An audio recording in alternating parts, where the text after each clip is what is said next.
Luciana, a gente continua contigo, porque aproveitar que você está em Caracas para trazer um pouco da tua percepção com relação às movimentações aí na cidade. E até para esclarecer para quem está com a gente, Luciana, como se dá esse processo eleitoral por aí.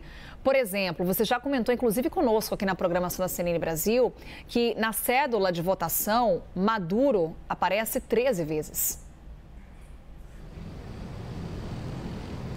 Exatamente, Carol. Aparece diversas vezes a foto de Nicolás Maduro, isso porque as fotos dos candidatos aparecem de acordo com a quantidade de siglas e movimentos políticos que o apoiam. Esses partidos e movimentos políticos manifestam o seu apoio, deixam registrado o seu apoio no Conselho Nacional Eleitoral e a quantidade de siglas é justamente, a quantidade de siglas que apoiam os candidatos é justamente a quantidade de vezes que aparece o candidato nessa cédula, que na verdade não é uma cédula eleitoral, né? Essa cédula somente é usada no exterior, onde a votação é manual. Essa cédula onde o Maduro aparece 13 vezes, ela é a representação do que o eleitor vai ver na urna, porque aqui o voto é em urna eletrônica. O eleitor chega, coloca digital, o reconhecimento biométrico é o que ativa as urnas eletrônicas, aí ele escolhe na tela, entre todas essas fotos, o seu candidato com a sigla partidária na qual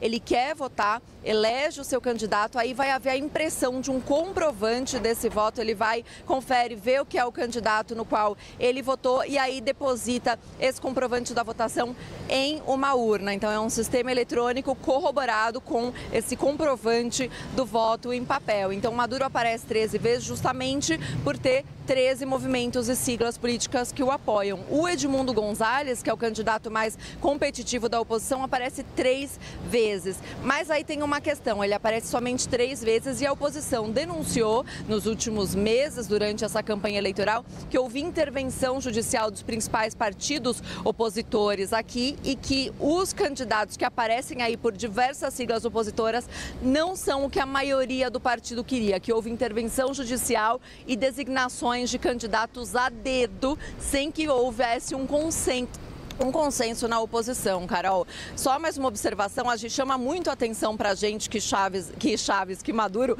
apareça 13 vezes na cédula, mas ele mesmo lembrou, quando ele foi muito questionado sobre isso, ele mesmo lembrou que nas eleições de 2012, quando o Henrique Capriles, o opositor, competiu contra o ex-presidente, agora já falecido, Hugo Chávez, o Henrique Capriles aparecia 22 vezes na cédula e Hugo Chávez aparecia somente 12 vezes. Isso porque 12 movimentos e partidos apoiavam o Henrique Capriles naquele momento e somente 12 Hugo Chávez. E naquela ocasião, apesar dessa grande diferença de fotos de Chávez e de Henrique Capriles que aparecia na cédula, Hugo Chávez ganhou de Henrique Capriles, que tinha muito mais fotos representados aí na tela da urna eletrônica para o eleitor escolher o seu candidato, Carol.